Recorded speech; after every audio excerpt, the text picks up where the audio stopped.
Welcome, dear friends. In the next 3 classes, I will speak about the topic of calamities.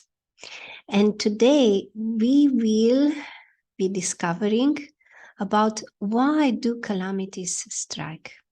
And the first thing that I would like to say is that my heart goes out to all the victims of the earthquakes, the recent earthquakes in Turkey and Syria, to all the innocent civilians in Ukraine, and to all other people who are suffering tremendously because of great calamities happening on our planet. First, I would like to speak about the real definition of the calamities and the world in which we live. And this is where we can find in Bhagavad Gita, as it is, which was written by A.C. Bhaktivedanta Swami Srila Prabhupada. And in the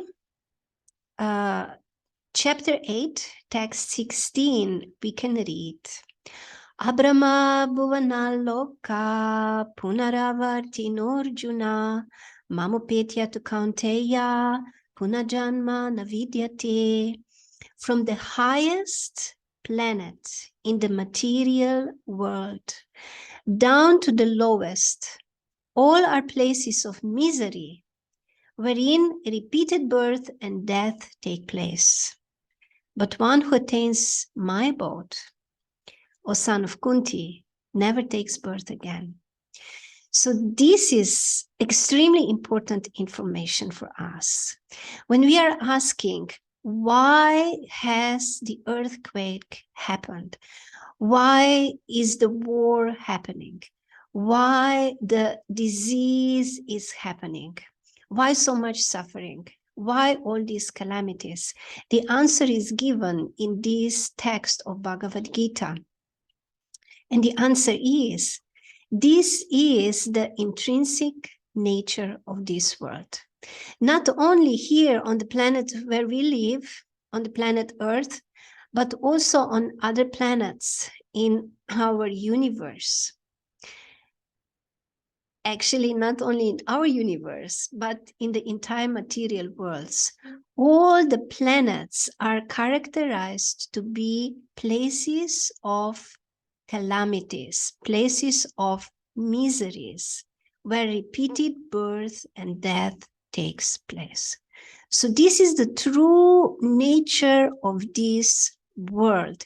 And it is really important for us to contemplate this point, to really meditate on this point, because we have a wrong premise when we live in this world.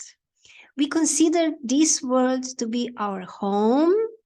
We consider this world to be a place where we can make a very comfortable situation for ourselves, a very pleasant situation for ourselves, and where we can actually enjoy happiness, right? Wrong. The happiness and the pleasant, comfortable, secure situation is just like trying to make a house on the top of a sea wave. And we know what is happening with the sea waves. They're coming up and they are going down. They're coming up and they are going down. So we are trying to create some secure situation in this world, but sooner or later, calamity strikes. And now I would also like to share with you another evidence, another quote from Srimad Bhagavatam, which is actually the commentary on the Vedanta Sutra. And Vedanta Sutra actually gives the culmination of all Vedic knowledge, all Vedic philosophical understanding. And here we have one text that was spoken by Queen Kunti. Queen Kunti is a great personality, very famous for her spiritual advancement and completely unalloyed love for God. And she said, I wish that all these calamities would happen again and again, so that we can see you again and again. For seeing you means that we will no longer see repeated birth and death.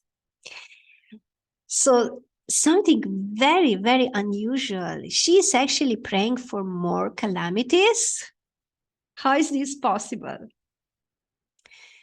So she's actually understanding very, very deeply the true nature of this world.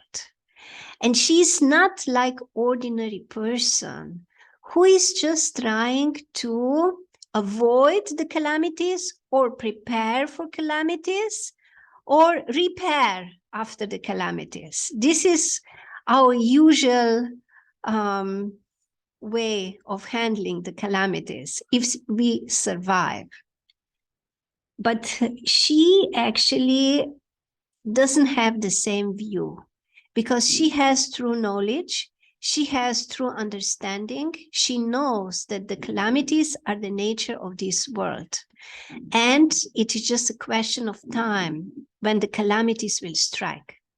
So she is expecting calamities, but she knows how to respond in a proper way. Because when one responds in a proper way, then one really advances spiritually, then one really advances in elevating one's consciousness, and one actually is approaching the point at which he will no longer have to meet with any calamity. So would you like to know what is this response? This you will learn in the next video.